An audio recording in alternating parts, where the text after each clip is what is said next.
मीरपुर नाम के शहर में तेजस अपनी पत्नी नीरू के साथ रहता था। पति पत्नी दोनों ही नौकरी करते थे। एक दिन तेजस गांव अपनी माँ के पास फोन करता है। हेलो, प्रणाम माँ। जीते रहो माँ, तुम दादी बनने वाली हो हैं?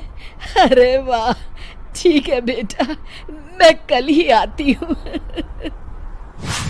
जब माँ जी शहर पहुंची तो बेटे बहू ने बहुत अच्छे से स्वागत किया। लीजिए माँ जी, चाय। अरे गर्मा गर्म पकोड़े ले आओ माँ के लिए। नीरू रसोई में गई और 2 मिनट में ही पकोड़े ले आई।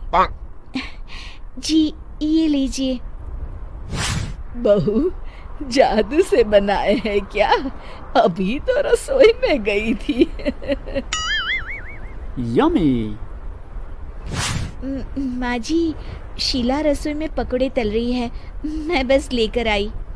हे भगवान, मेरा धर्म भ्रष्ट कर दिया तूने। अब तो गंगा जल से शुद्धिकरण करना होगा। दूसरे दिन, माँ जी मैंने नाश्ता बना दिया है, ऑफिस जा रही हूँ। पर अभी तो घर का सारा काम पड़ा है। शीला आती ही होगी, झाड़ू पोछा बर्तन कपड़े वो सब कर लेगी। हमारे जमाने में घर का सारा काम हम ही करते थे।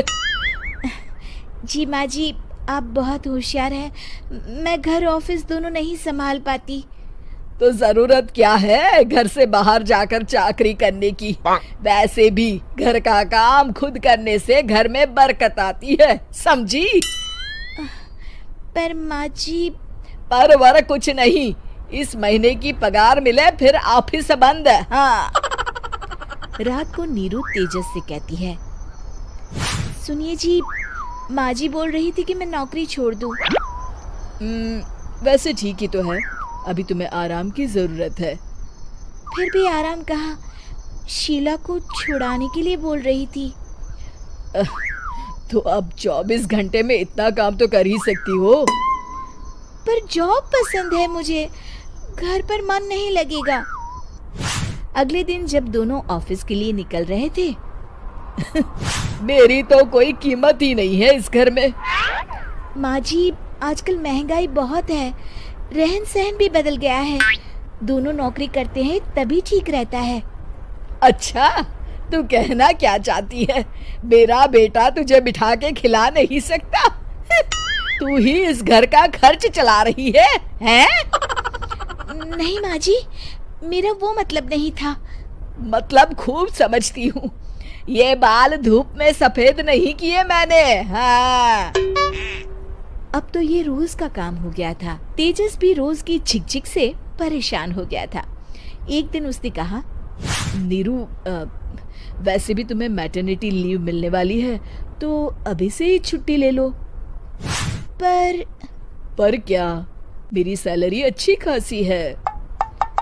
आखिर नीरू ने रिजाइन कर दिया। जब बच्चा हुआ तो घर में सब बहुत खुश हुए। कुछ दिनों बाद तेजस फाइल देख रहा था। क्या हुआ तेजस, कुछ परेशान लग रहे हो?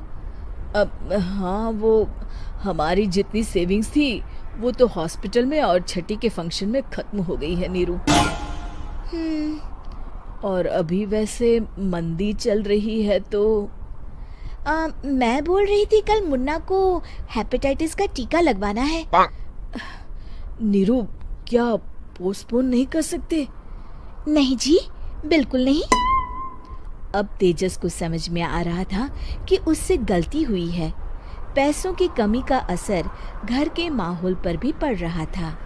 अगले दिन, बेटा मेरा चश्मा और ये दवाइयाँ ले आना, पर्चा देते हुए माँ जी ने कहा।